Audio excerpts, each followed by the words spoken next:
The spirit of innovation is deeply ingrained in America, and Google is helping Americans innovate in ways both big and small.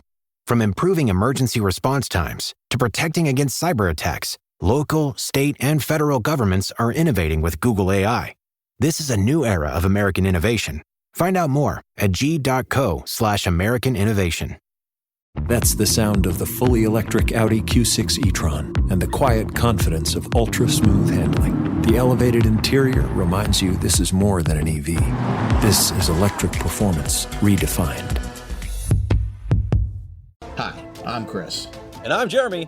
And I'm Fergal. And we're from Movie Smash. Comic book movies are having a golden age right now with the MCU. Movies based on comics aren't necessarily a new thing, but they're a big thing. Join us every other Tuesday on Movie Smash. We explore these movies and find some hidden gems. Every other week, we revisit some of the best. And some of the worst movies based on comics or graphic novels. Was Green Lantern as bad as you remember?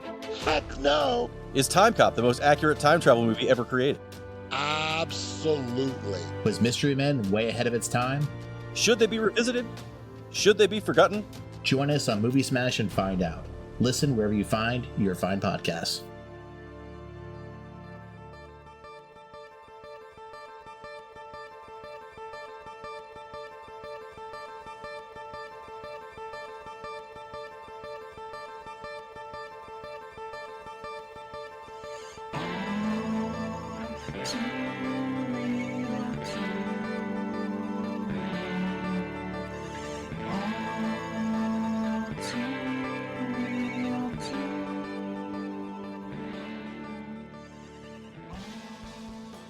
Okay, everybody, welcome to the latest episode of All2ReelToo. My name is Michael E. Cullen II, and with me, as always, is... Sesame, the earth is only 6,000 years. I now interpret the Bible completely and 100% literally, but only the King James translation for some reason. I am now a Christian fundamentalist, literalist, and Carta. I don't know if I want to talk to you anymore, if that's the case.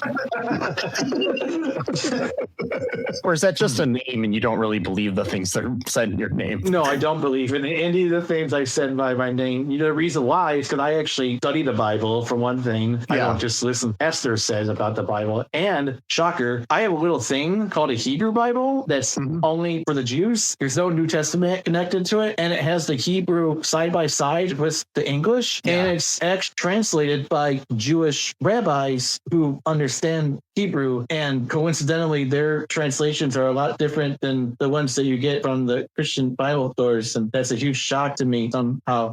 Yeah. So you mean to tell me the Bible wasn't written in American English? No, not even English. Wow. Yeah. You learn something new every day. No, this Bible I have is so fucking cool. Like, I bought it like in 2000. I know it's already, I'm like going on a tangent already, but I bought it in 2005. Never read it. I've had it the whole time. I went and dusted that bad boy off a couple weeks ago for no apparent reason. I just started reading it. I was like, okay, this is kind of interesting to read this translation that's like almost completely different than like what I've read in the past. Yeah. Good times. So yeah, today we are looking into a religious propaganda film that rips off another movie, sort of. Called Night at the Creation Museum. Yes. The short synopsis here for this short film, because this movie's only like 26 minutes long, but then like has like a 5-minute lecture from the star of the movie afterwards. So the short synopsis says, it's Derric Daly's first night on the job at the Creation Museum. Ever since his mother died of cancer, he has been skeptical of God and science. His skepticism is about to come face to face with facts. Yeah. Yes. Okay. Quote unquote facts. No. So this movie was directed by Rebecca Pike, who is known for directing this and Night at the Ark Encounter, the sequel. That's right. We got to do that sometime. I saw that like a double. They showed that. I'm like, oh god. There's actually 3 of these movies, but I can't find the third one. I can't find the third one anywhere online. But that one is that one.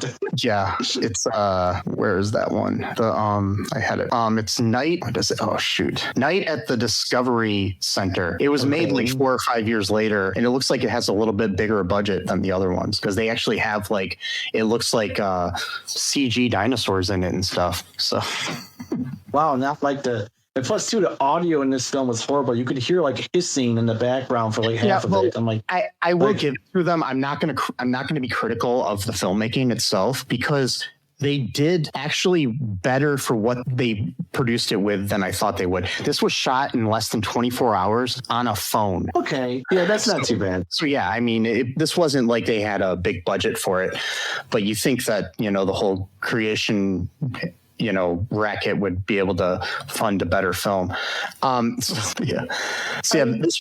Yeah, go ahead. No, I'm just saying that makes I don't want to poke fun. Yeah, my thing is like the stars aren't actors. I'm not going to be too critical of the acting or the production myself. I mean, you can be if you want to. There's a few things where I think the editing is horrible, but that's just my own little feelings on it. But so it was written by Eric Hovind, who's one of the stars of the film, Marianne Pike and Rebecca Pike, who I'm assuming are related in some way. Yes, and it stars Eric Hovind as Derric Daly, Tim Chaffey as Jim. So they changed Eric to Derric and Tim to Jim. But so this is like a Tim and Eric film then, right? You might well be, yes. Just different Tim and Eric. It would be a totally different movie. I could see like a karaoke Casey and his brother talking about dinosaurs or something like that. So and it also the third and only other human in this film is Danny Faulkner as himself, Dr. Danny Faulkner, who is actually an astrologist or astronomist, whatever. Which is the one that you actually? That's like not the one where they, not the one where they astronomy. Astronomist. I said astrologist at first, and I was like, astrology. That's the thing where they're like, oh, if you're a Virgo today, you might meet a beautiful woman or something. Yeah. So right, exactly. Yeah. So first, before we start here, I just wanted to say something about Eric Hovind's dad. His name is Kent Hovind, and he's a Christian fundamentalist apologist and young earth creationist ministry, focused on the denial of scientific theories in the fields of biology, geophysics, cosmology, in favor of literalist interpretation of the Genesis creation narrative of the Bible. So there is a series of episodes of Behind the Bastards about Kent Hovind, and I did not know that. I mean, I listened to these episodes on Robert Evans' Behind the Bastards, like last year or something. And I hadn't realized that this is the dad of the guy that stars in this movie until after I had watched the movie. So this guy's Kent Hovind is famous for many things, but one of the things is in 2001 he started Dinosaur Adventureland, a young Earth creationist theme park located behind Hovind's home in Pensacola, Florida, where dinosaurs and the Bible meet. It went bankrupt eventually. Also, like one of the other things is he got his degree in ministry and stuff from a place called Patriot University that is just a large trailer. Wow. The location of it looks like a large motorhome basically. Yeah. Or like trailer from a trailer park, maybe like a double or triple wide sort of thing. So it's like a diploma mill, basically. It's a diploma mill, basically, because when I remember the Behind the Bastards episodes, they said you could get degrees in like tons of things from there, and they would just send it to you. You never had to actually attend a class. Yeah.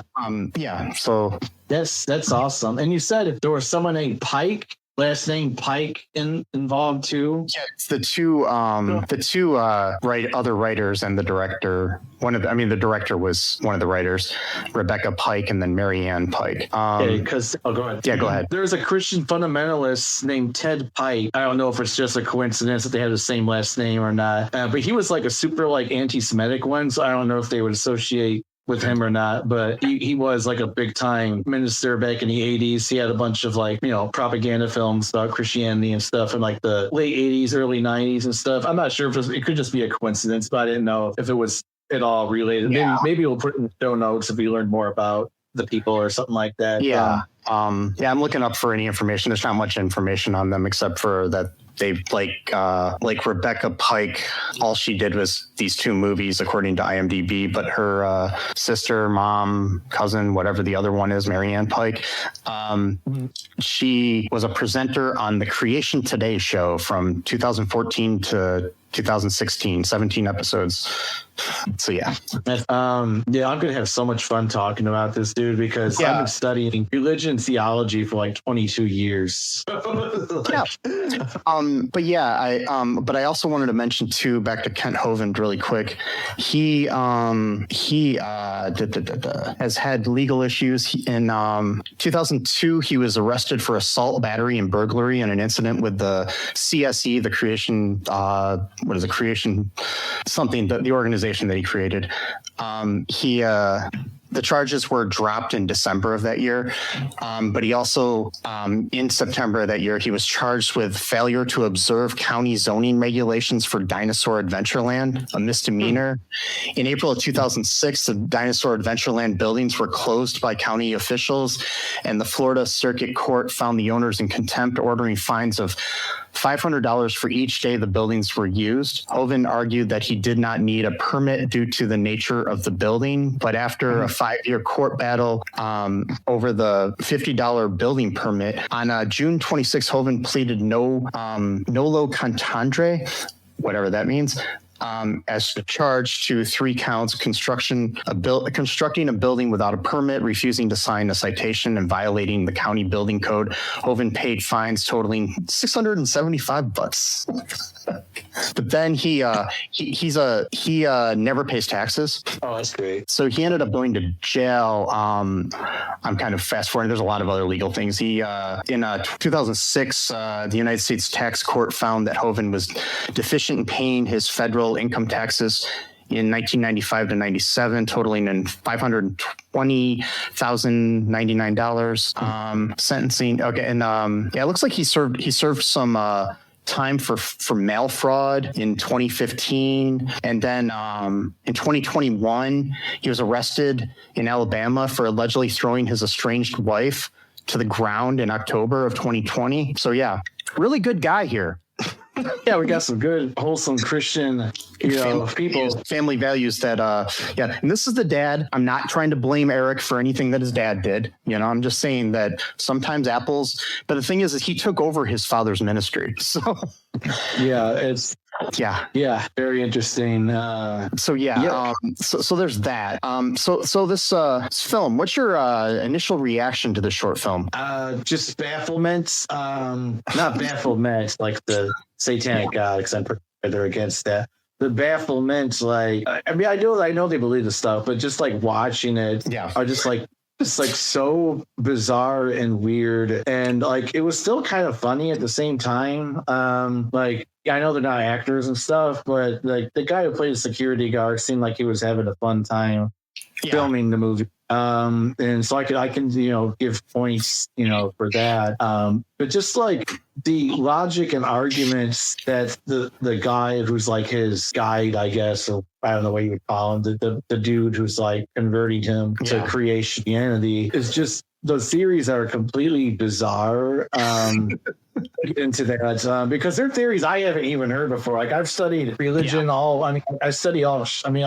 was like my thing for a really long time, was just read up on like different religions or different theories within different religions, and creationism one of them. And I don't remember reading stuff about what this guy was saying, unless I just forgot. Maybe, I don't know. But there's a lot of so my first issue with the film is the fact that we start out and he's driving like a Camaro to work, and he's a down on his luck guy. How did he afford such a nice car? I was thinking the exact same thing. I'm like, okay. Camaro, I don't know what it is. It's some kind of nice car, but it is not a car you would typically associate with a security guard. Maybe you find an odd one out, but I usually don't think of that kind of car, But so also he's talking on the phone to his ex-wife or estranged wife or whatever, and he's He's saying, yeah, I'm working here at some kind of museum. Like, okay, I've had several jobs in my life, and never in my life did I not know what the place was that I was applying to work at. Right. I worked at Walmart. I didn't walk in, and one day when I started working, and be like, oh my gosh, they like sell food and stuff here. Like, right. No. And a bunch of other shit, electronics, and all that jazz, whatever. Actually, they do have jazz here. They got some jazz CDs, actually, and they got some punk rock and stuff too, though. They might even have the movie All That Jazz. Who knows? It's just kind of weird. And then he's one of the writers of the movie, and they start out the thing where he's like introducing them, and like Jim, the guy played by Tim, he goes and he says, where's your shield? And this guy's such a dumbass. Like he believes everything. Like, it's like, oh, okay. I don't know. And he's like, yeah, because you look like Captain America. The guy wrote into the script implying that he looks like Chris Evans. Barely. They're both white. There's a tiny resemblance with the beard in his face, a little bit, but not like 2% or something. It's like, have you ever like been introduced to somebody and then just said, hey, where's your shield? Or where's they're like, just like, if you see somebody and you think they look like somebody else, have you just like pointed that out right away? No, you don't do that when you first meet somebody. It's just such like the dialogue is so packed. But yeah, it is. But again, like they're not usual writers and actors and stuff, so it's fine. But yeah, that line was just, I'm like, what is he talking about? And then they kind of go off and say else. He's like, oh yeah, I get it or whatever. I'm like, no, you don't get it actually. And and he's like obsessed with the fact that Tim is tall. Or Jim is tall, whatever the fuck the guy's name is. Talking about like it's a big deal. Like he's not even that tall. I mean, yeah, he's tall, but it's not like a giant. Yeah, he's like don't step on any little kids when the guy was leaving. But first off, though, like he has this warning, and it's kind of creepy. Like, don't fall asleep. Whatever you do, don't fall asleep. And he's like, he's like, yeah, I don't fall asleep. It's my job or whatever. And then it's like, basically saying, well, this, crazy things happened to the last guy. And it's just like, at that point, I'd leave. I would leave. Exactly. Because I would think someone's going to roofie me or something. It's going to be really bad. My question, though, is why would falling asleep have anything to do with like learning about creationism? Like, why couldn't you just learn that being awake? I don't know what the point of that was. It's like, I don't understand, because what it's implying then, it's like going an argument against creationism, because the whole argument is like everything's coming to life because the Bible's true. But then you're like, oh, by the way, it's just a dream. So then you're saying it's not true. Like, what? And so yeah. So what else happens here after Jim leaves? So he's just got like a few jobs to do. He's got to kind of just every couple hours just check all the doors, make sure no one's coming in or whatever. And then he takes a nap. Of course, he wasn't supposed to. Yeah, that's the other thing that I think is indicative of everything in this movie.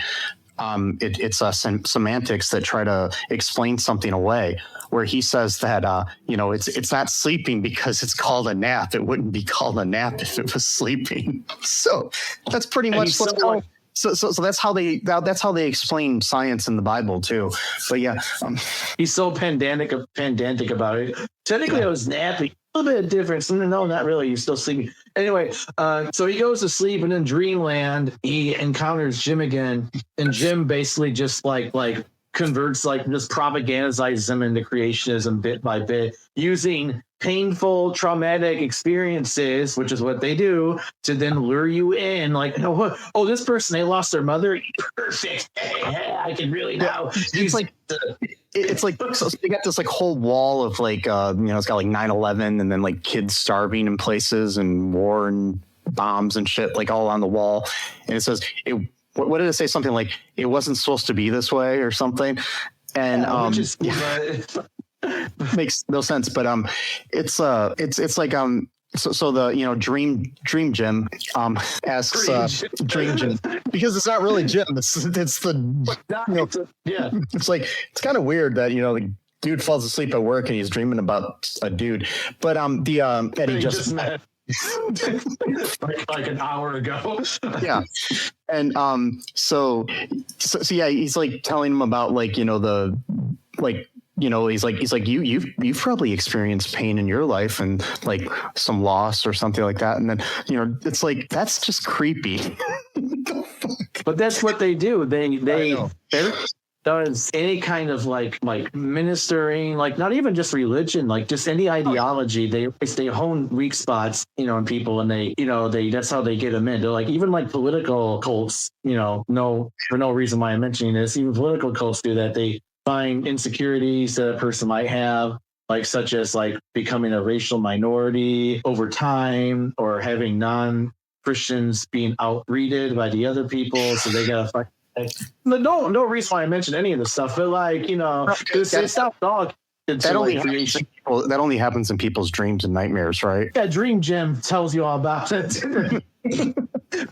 So Dream Gym, even in his dream, Jim is like doing like a whole on like conversion thing, you know, to get this guy to become a creationist. And so he's like making these dumbass arguments about like how, it wasn't supposed to be this way, but since Adam and Eve fucked up, I guess, then now everyone has got to suffer. Wow. Thank you for like just completely throwing them under the bus. The thing I never understood about that is like, okay, so there's the original sin with Adam and Eve, but then didn't Jesus die for our sins? Well, that's the thing I was thinking about. That's why that Christian doctrine it's always baffling to me, because it's like, in one sense, you needed Adam and Eve to do the original sin in the first place. So it's like, does that mean it's not a sin then, right? Because they had to do it in order for. So it's like, so how is anyone in the wrong at this point if all of this was supposed to like be predestined from the very beginning, or even before the beginning, which is even weirder because, by the way, my son,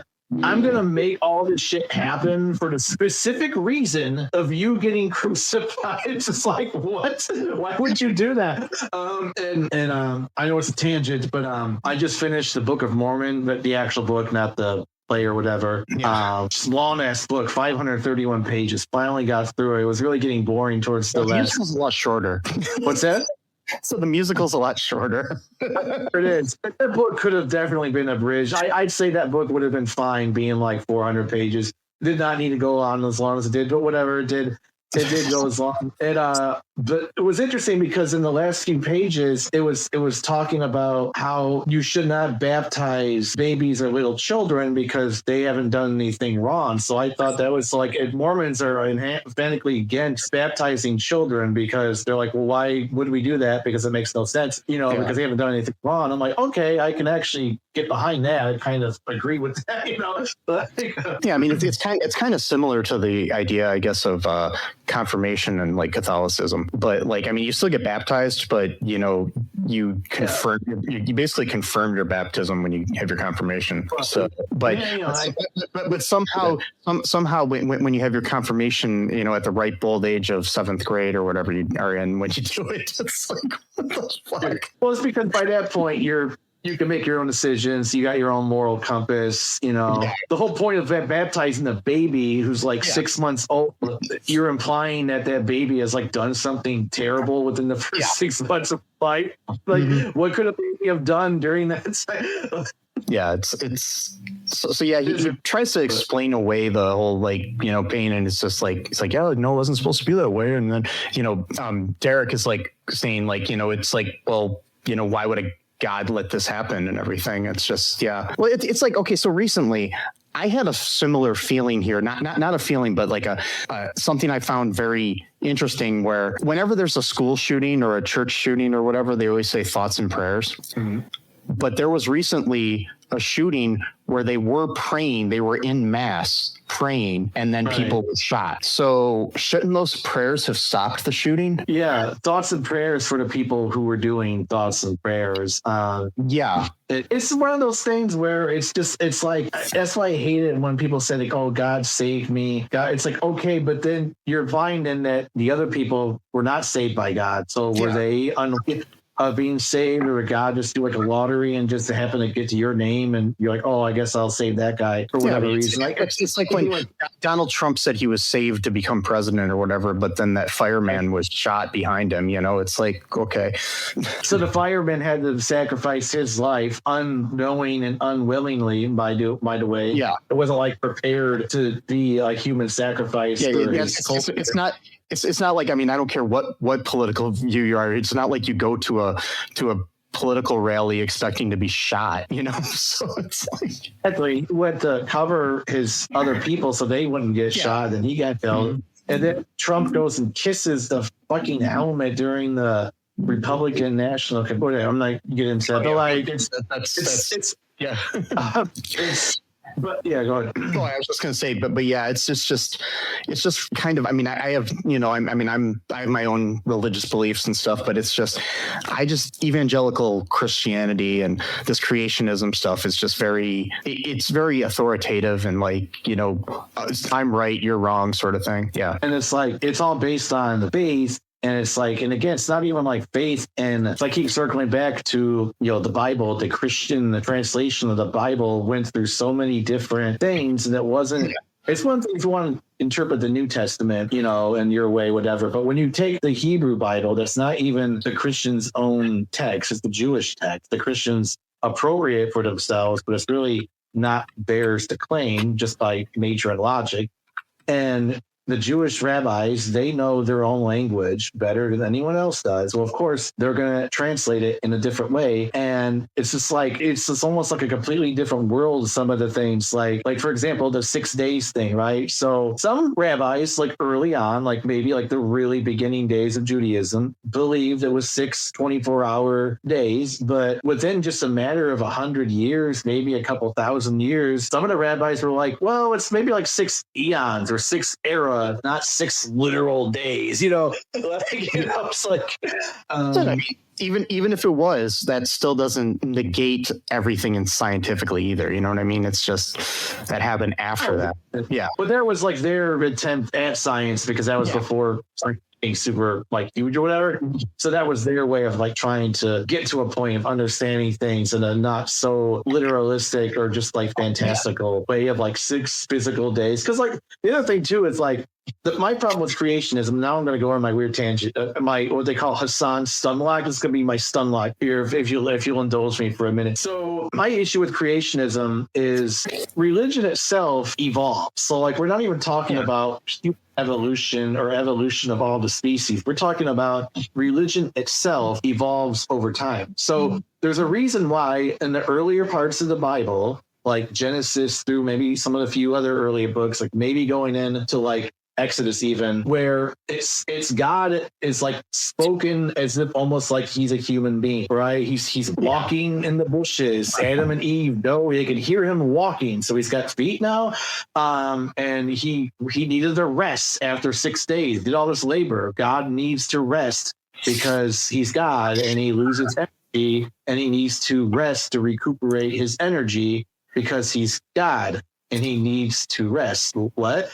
And so like, and that's not to make fun of them, because as you read the Bible over time, God becomes less anthropomorphic and he becomes more as like a symbolic, like an invisible being, someone who's all powerful. He's the only God. He's the God of all creation, etc. And the reason why is because the Jewish religion, before it was even called Judaism at that time, there wasn't even a name back then. Was this called like Israelite or maybe Israelitism or whatever?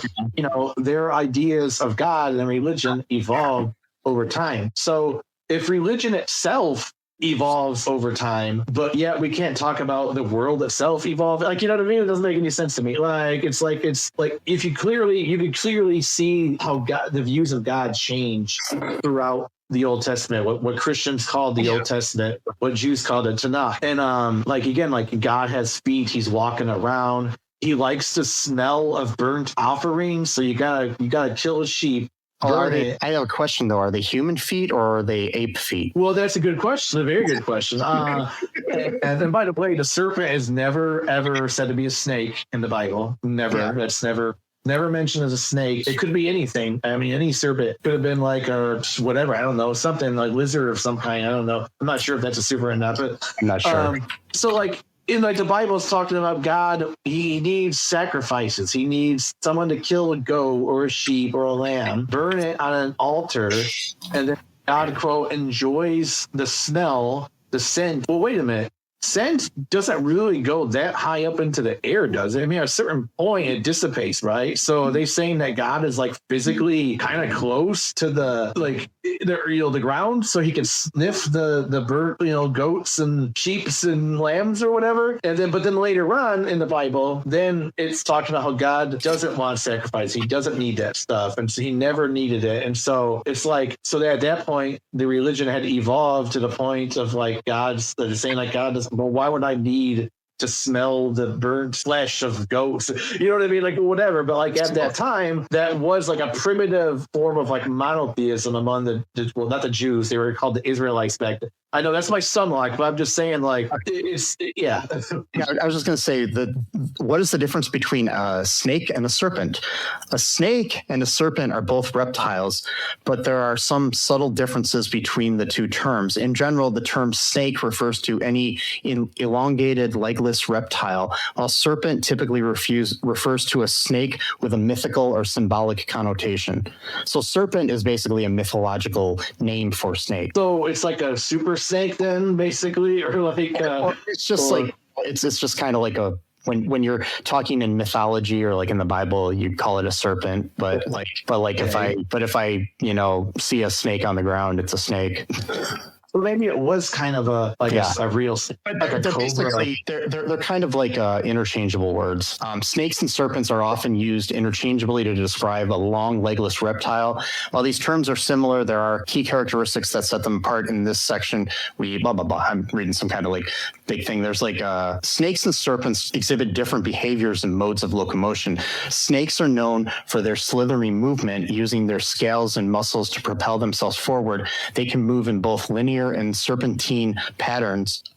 Snakes also display a wide range of behaviors, including hunting, burrowing, and something else that I can't pronounce. And serpents, on the other hand, are often associated with mythological or religious symbolism. So yeah, and do not have defined behaviors or modes of locomotion in the same way biological snakes have. So yeah. In other words, the Bible is literally saying it's a mythological figure within the text itself. So it's not meant to be literally within the first pages of the Bible. It's a reptilic figure, but it's like kind of like in snake-like. It doesn't have arms or legs, but it's basically a snake. But it doesn't adhere to the laws of science, I guess. Right. It's just interesting. And right away, the Bible never actually mentions the fruit as being an apple ever. Not one. Yeah. It's actually like a pomegranate. Some people think this is actually that. Doesn't really matter, but it's interesting. And I like to think that it's a kumquat, just because I like saying kumquat. I don't like that. I hate that word.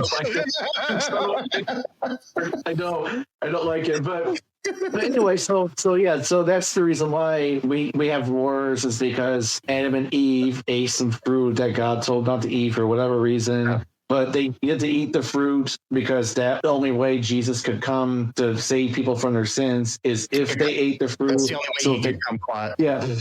So if they didn't eat the fruit, we wouldn't have Jesus, which is bad because we need Jesus. So if anything, Adam and Eve did not commit a sin. They actually did a good thing because they set in motion the thing that had to happen. So by definition, they're not sinning. Anyway, it's the inciting incident of the story of humanity. Right. And so we get into this weird shit now where he's saying that dinosaurs were living around the same time as human beings. And his logic for that is, you don't need millions of years to create a fossil. So therefore, dinosaurs with humans, like that's his argument. It's like, okay.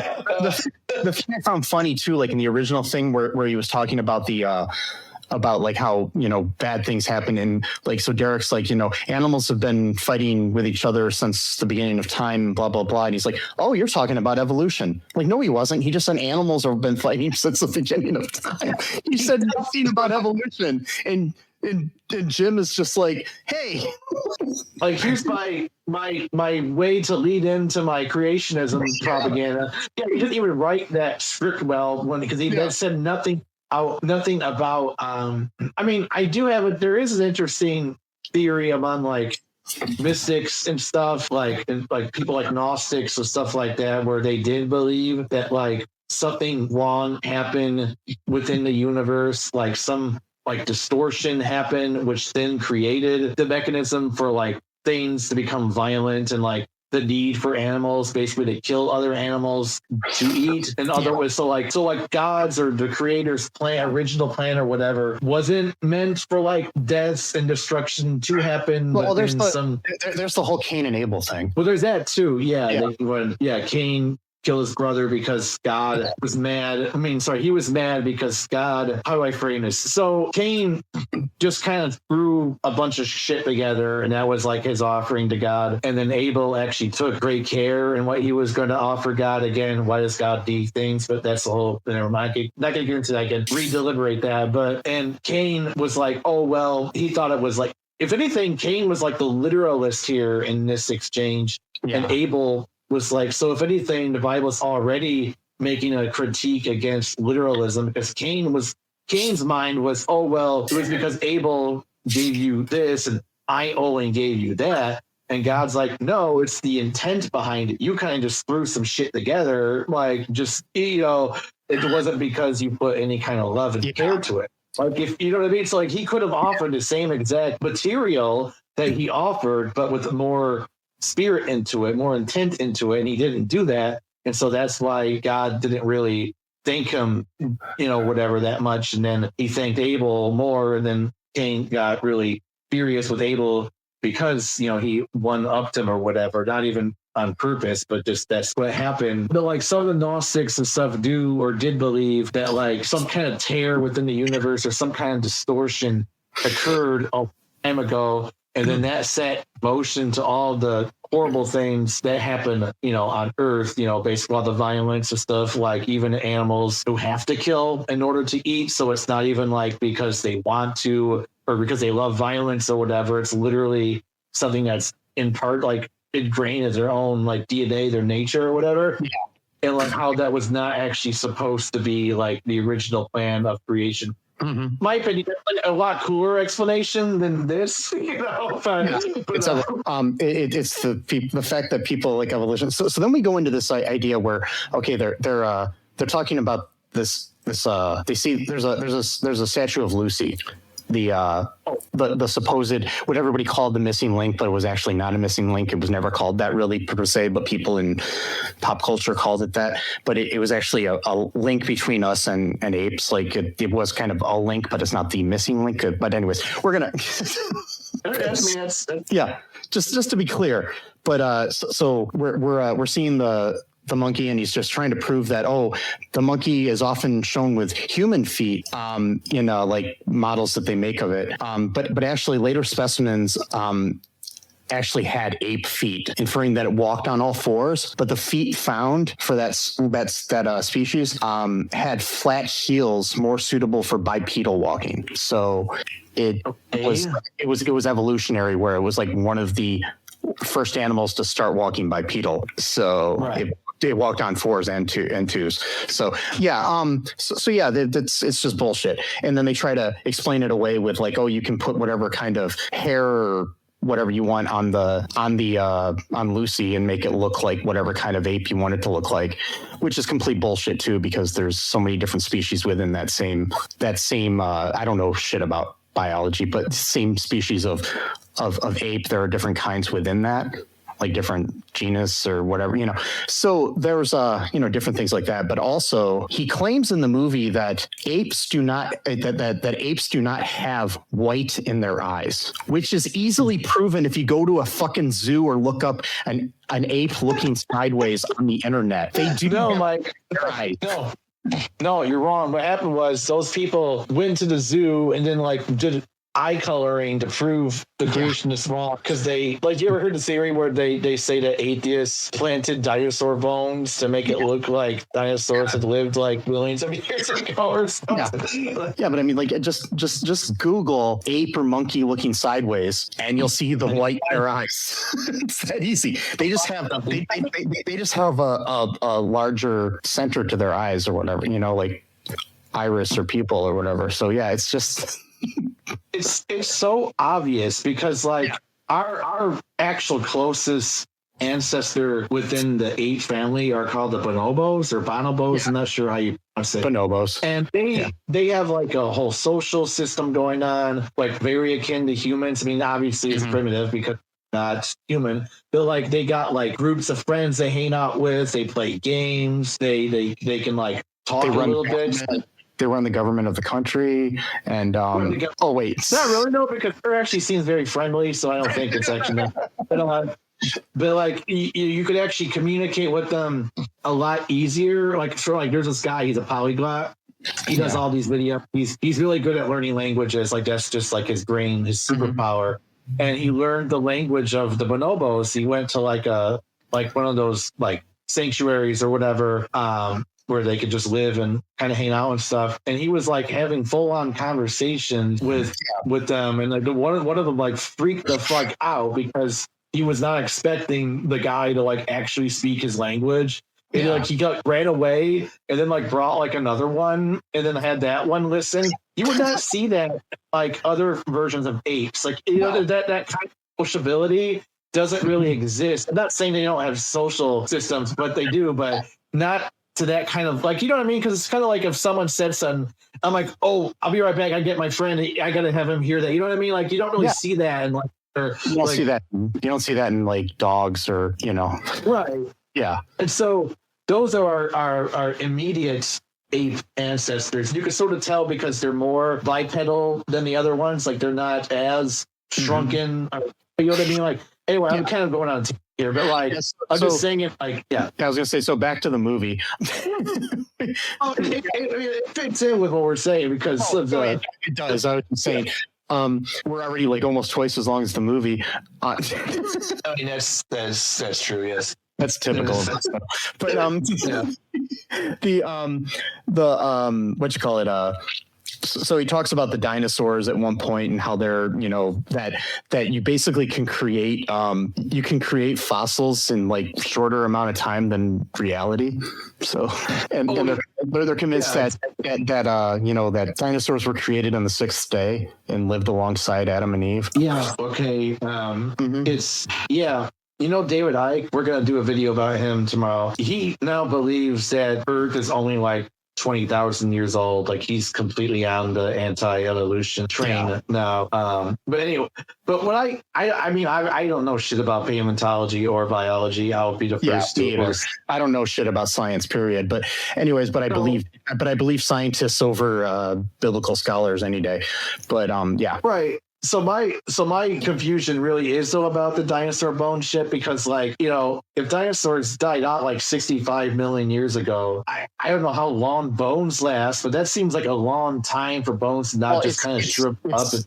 It's not their actual bones. Okay, all right. A fossil is like it goes into the mud and the ground forms around it and then is replaced by like some kind of sediment that creates, like, kind of basically recreates the bones. So it's like a pattern, like when you sketch. Sure in a lot of fossils it is. So I mean, it might be their bones and they do last that long. Like I said, I'm not a scientist. So. But I was saying, I actually do legitimately have that question. It's not. I'm not going to convert over to creationism, but I do legitimately don't know how. So they also talk about how the Earth is only 6,000 years old, and but Derric makes a point that if that were true, that no stars or galaxies should be visible beyond 6,000 light years. Oh yeah. And so he gets snapped because Jim has these superpowers when he can snap people places. He gets snapped up onto a ladder into the like auditorium there. And there's like the scientist who is an actual scientist in real life that works at the museum, I guess. Right. Danny Faulkner. And so he tries to say that, so the astronomer tells him that a light year is a measure of distance and not time. So that's kind of true, but not really, because it is the length of time required for light to travel a year. Right. So it's not a logical argument at all. No, it's not. No realist, astronomer would say that unless they're bought into creationism, like Danny Faulkner. So, yeah. And that's probably why he did the astronomy bit, because he's also an astronomist, right? Yeah. I mean, he's an astronomer. I think he teaches astronomy and stuff too at places. I don't know. I don't know much about him, but yeah. I mean, as long as he's teaching the correct curriculum despite his personal beliefs, I guess that's fine. But if he's like seeping that into his courses, that's a problem. You can have like the Muslim scientists from way back, back like when they were like just pretty much like doing all these different discoveries back like in the early 1000s or whatever. Like they still like had the beliefs of Islam, even though they were able to sort of like separate that. Yeah, you can compartmentalize things and stuff. Yeah, I looked up his biography, part of his biography on answersingenesis.org. Dr. Danny Faulkner holds a Master's of Science in Physics from Clemson University and a MA and PhD in astronomy from Indiana University. And he taught at the University of South Carolina, Lancaster for over 26 years. He has published over 100 papers in various journals. That's just the first paragraph. But yeah. Dang, he got a PhD. God. Yeah. Okay. I mean, he obviously knows the stuff, but doesn't mean that beliefs are true. Then in that scene, for some odd reason, Danny's not wearing shoes. And Derric asks him, he's like, I just don't like to wear shoes. Okay. What the fuck did that have to do with anything? And that'd be funny, I guess. And then he pulls out this like teddy bear that looks like it got run over by a truck or something. And it's just like the teddy bear saying, wake up, Derric, wake up, Derric. And just like, what the fuck? Oh, right. Yeah. I know. That was so. Then he starts a slapping fight with the teddy bear. And then like he wakes himself up, right? Or that's later. That's later, because then he still that would have been the perfect time to have him wake up. And no, we got to have magical. We got to have magical Jim come back, or Dream Jim, or whatever. Yeah, and Dream Jim, and go ahead. Did you mention the part yet about when you talked about the human zoo thing? Oh yeah, no. I didn't yet. So earlier when they were talking about Lucy and stuff, they talk about how evolution somehow led to the fact that there were men, like African men put in cages and zoos right alongside of like monkeys and things. Which actually happened, because there was actually a man inside the Central Park Zoo in New York. The human zoos, right? But it's weird because it seemed like an argument. This wasn't even just a human zoo. This was in the regular zoo with animals. Oh, okay. So basically, because like a human zoo would be dedicated to humans. This was dedicated to animals. So they basically were putting black people on the same level as like apes and stuff. That's not because of evolution, though. No, that's just because of racism. But he's trying to say that, which is weird because again, we're talking about creationists. It's a very fundamentalist brand of Christianity. Those people, be real, tend to be on the more racist side of things just by statistics.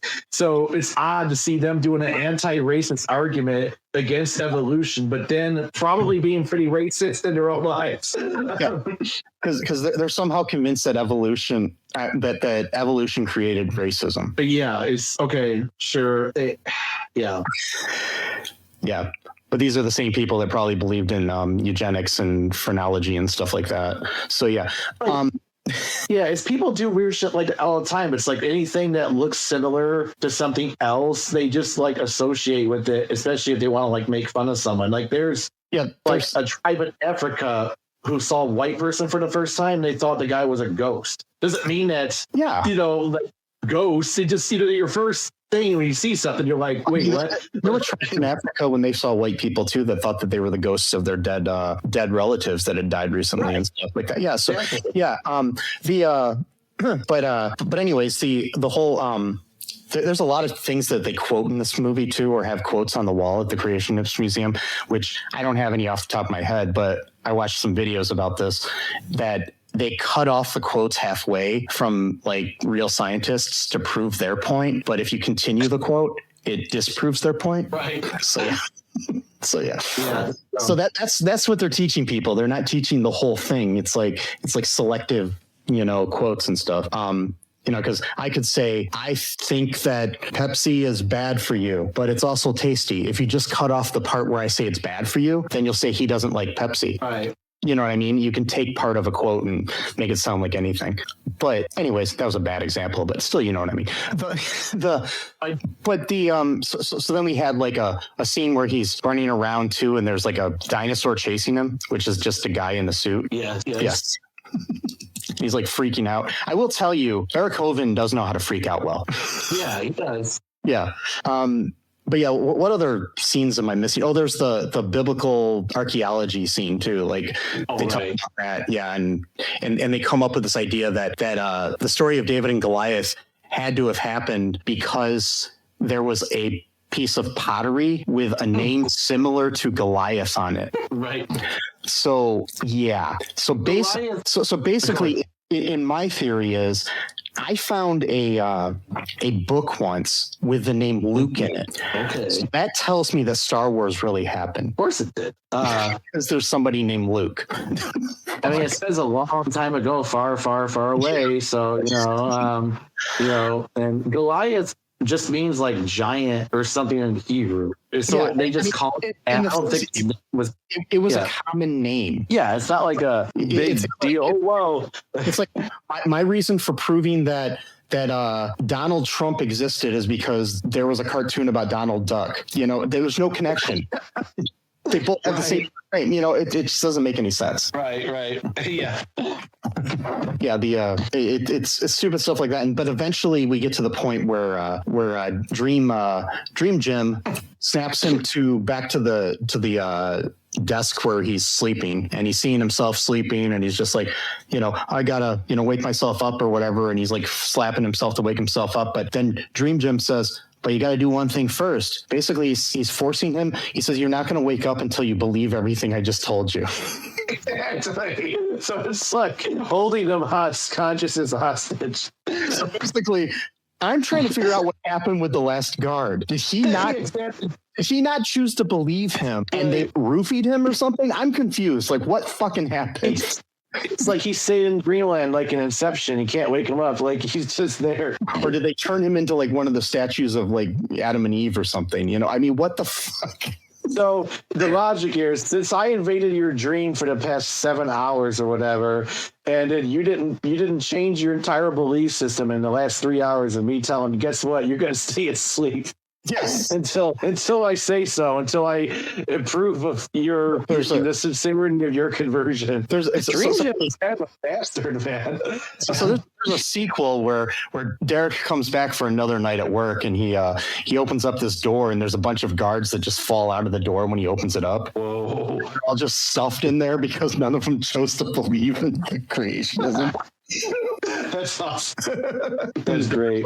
Derric's like, pushing him back in, and he's having problems closing the door, and it's like, is that for real? Is that like an idea that you have? Like, it's just an idea I have. That's me. I was hoping it didn't actually do that in the movie. It's like, actually, no, I do hope. I wish they would do that. That's how they get you. They frighten you to the point where it's like, I better believe in creationism, or Jim's gonna kill me. Or maybe since he's so tall, maybe he planted the Goliath thing. Maybe he is the Goliath. Yeah. In this scenario that we've... And Derric is David.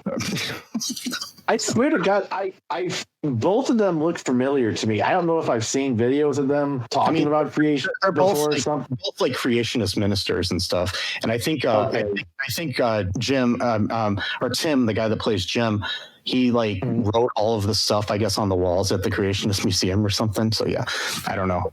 Tim, what is his name? Tim Chaffey. Okay. Chaffey. Okay. Tim Chaffey. I mean, it's definitely. I gotta look up who he is. Yeah, I'll talk while you're. Yeah, go ahead. I'll talk while you so we don't. Oh, I got dead it. air with him. Tim, I got it. Dr. Tim Chaffey is the content manager of the attractions division of Answers in Genesis. He is responsible for overseeing the development of content for the exhibits in the Ark Encounter and the Creation Museum. He also writes articles for Answers in Genesis website. Tim can often be found giving presentations at the Ark Encounter or Creation Museum. He's also a regular co-host on Answers News.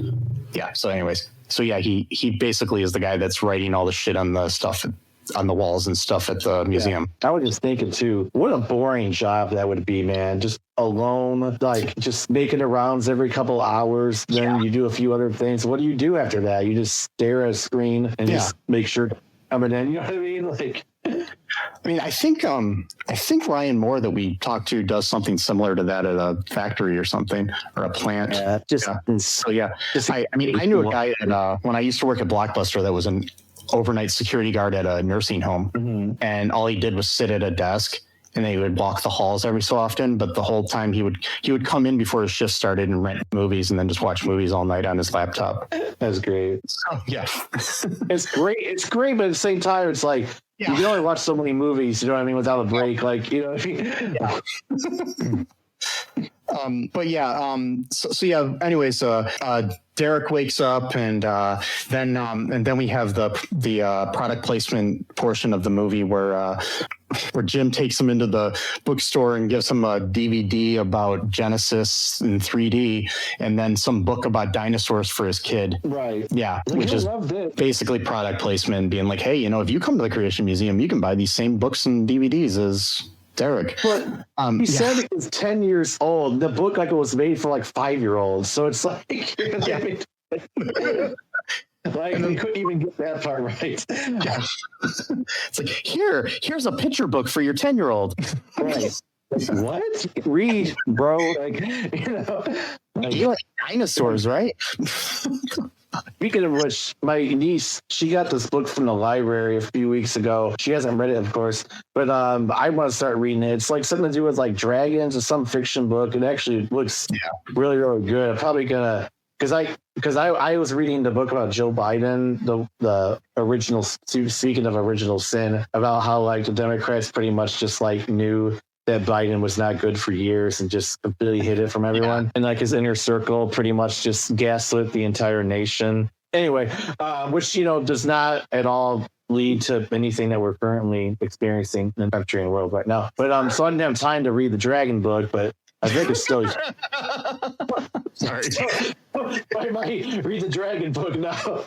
I was wondering where you were going with that. I was like, so how do dragons have to do with Joe Biden? Well, that's the connection. It's Dragon Biden. We got Dream Gem. We got Dragon Biden. Yes. They'll have a children's book version of the book you're reading, and they'll change everybody to dragons.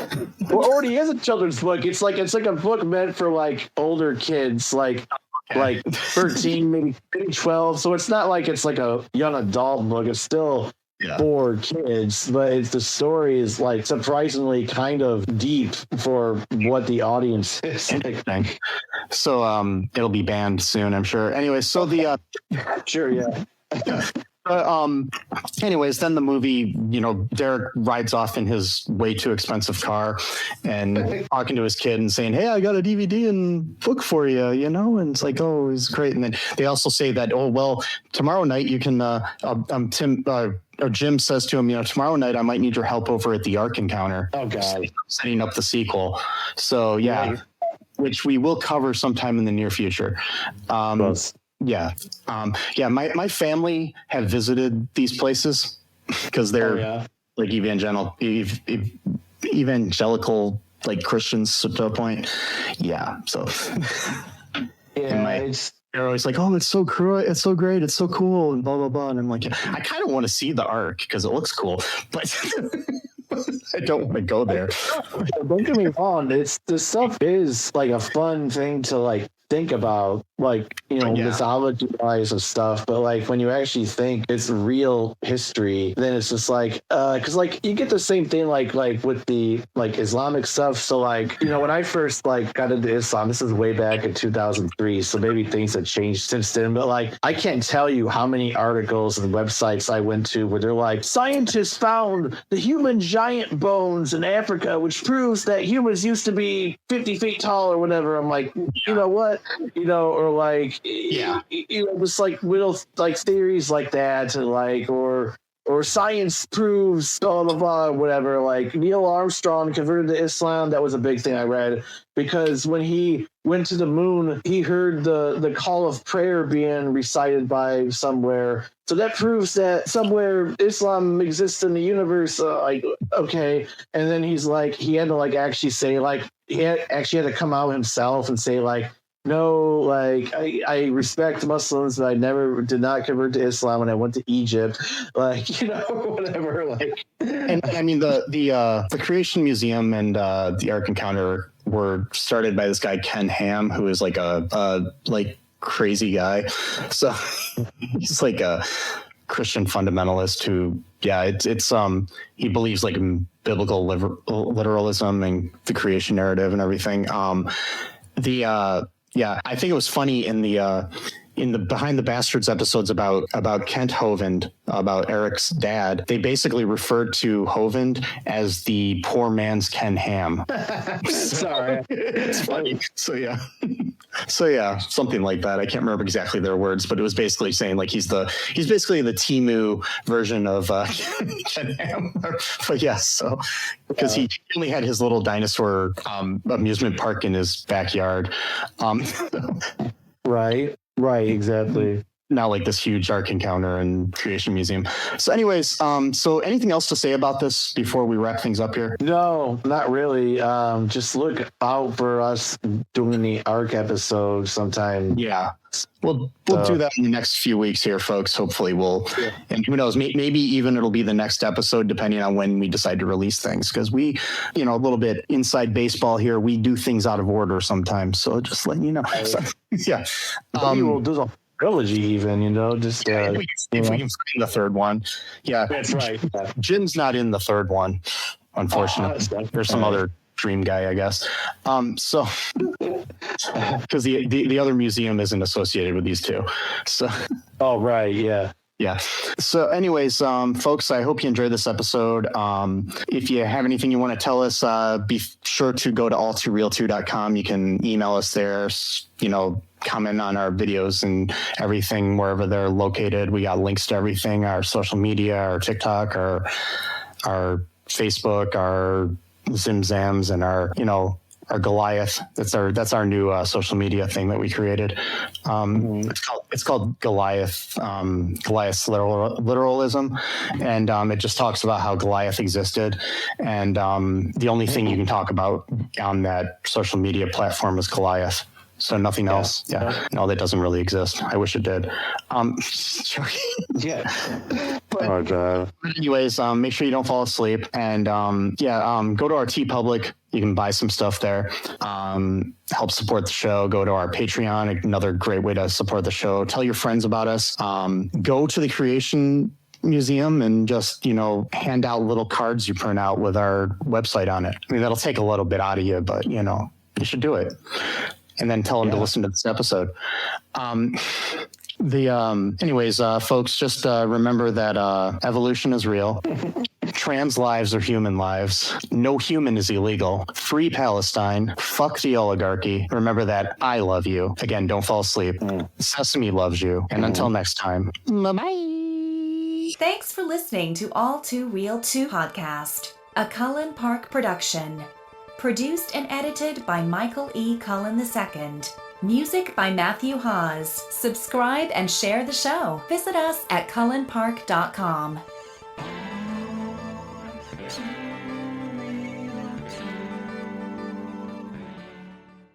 Mamá, papá, mi cuerpo crece a un ritmo alarmante y la ropa que me compren ahora me quedará muy pequeña muy pronto. Pero su billetera no tiene que sufrir por la moda con los precios bajos de la vuelta a clases de Amazon. Amazon, gasta menos, sonríe más.